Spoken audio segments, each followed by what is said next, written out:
If it wasn't for this guy right here, none of us would be practicing karate today, regardless of what style you do. Because he was responsible for taking karate from an obscure secret practice into the worldwide phenomenon it is today. That's why he's the most important karate master in history. And in this video, you're gonna learn exactly how he did it. Keep watching.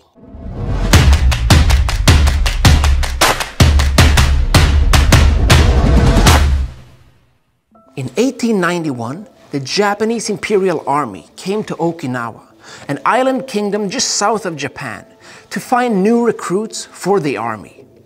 Now at this time, Okinawa wasn't known as the birthplace of karate. It was just an island paradise that Japan had taken from China. And what the Japanese army found blew their minds. As they performed the medical examinations of the young men, they noticed that their physical conditioning was off the charts. And the reason was because the Okinawans practiced karate, something that the Japanese Imperial Army was really interested in bringing to the mainland when they saw how strong the young Okinawans were. There was only one problem. The Japanese Army's boot camp was 6 to 8 weeks, and karate demanded a lot more time for mastery. Plus, it lacked the standardization of belts and ranks and titles, and it had quite a disorganized training compared to the way that the Japanese mainland martial arts were practiced, like judo and kendo. See, those martial arts could be used to foster a physical training culture and fighting spirit of the Japanese population that could then fuel the escalating war machine of Japan. And therefore, the Japanese lost interest in karate, despite the results it provided for the Okinawan people. This really disappointed the Okinawan karate community. And one master in particular decided to do something about it. You see, he believed that karate was the best thing that could happen to young kids, because when he grew up, he was a shy, introverted, and frail kid himself, and karate made him stronger. And when he saw that the Japanese people didn't want karate, he decided to do something about it, so that he could help others the way karate had helped him. For this reason, he spearheaded a campaign to introduce karate into the school system in Okinawa. This was in 1901. But he didn't teach it to kids directly. He taught it to teachers, so that the teachers could then introduce it to the elementary schools all across the island. And hopefully, this would then influence the leaders in mainland Japan to perhaps do the same. In order to do that, he had to link karate's past to a new possible future, where everybody could practice it regardless of size or strength or age. Meaning, he had to simplify it, and he had to remove dangerous techniques so that the everyday person could practice karate as something that improved their life, not just for self-defense. For this reason, our master decided to make simplified versions of the original old-school karate kata that existed in Okinawa. Let me show you an original version of a classical Okinawan kata known as rohai. And then I'm gonna show you the modernized version created by this master.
As you just saw, the modern simplified version is so much easier to teach people than the original complex version. So imagine this process happening for all the old school kata.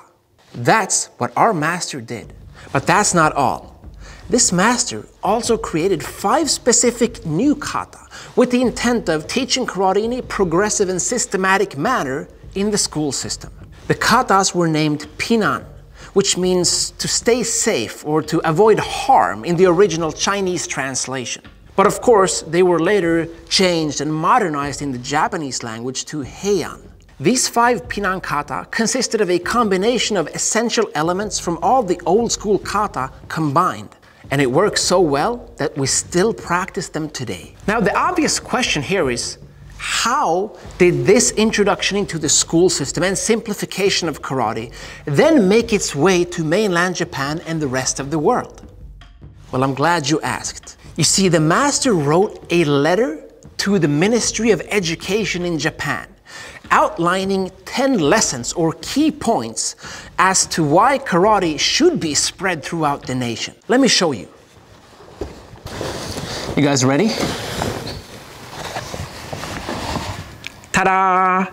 The master's name is Itosu Anko. Let me just read the opening line to you so that you can see how genius Itosu Anko was and why he ultimately succeeded in popularizing karate. Karate did not descend from Buddhism or Confucianism. Bam! Right off the bat, he's telling the Japanese that this martial art has nothing to do with China, which of course was a bad thing in those days, right? You don't want any connection between Japan and China during that war. So he's telling the authorities that, don't worry, this is a Japanese thing. It's from our island here in Okinawa. It's okay to make this a popular martial art that can spread across the nation. And then it just goes on and on in very much a political fashion, making different statements as to why karate is the best thing in the world, right?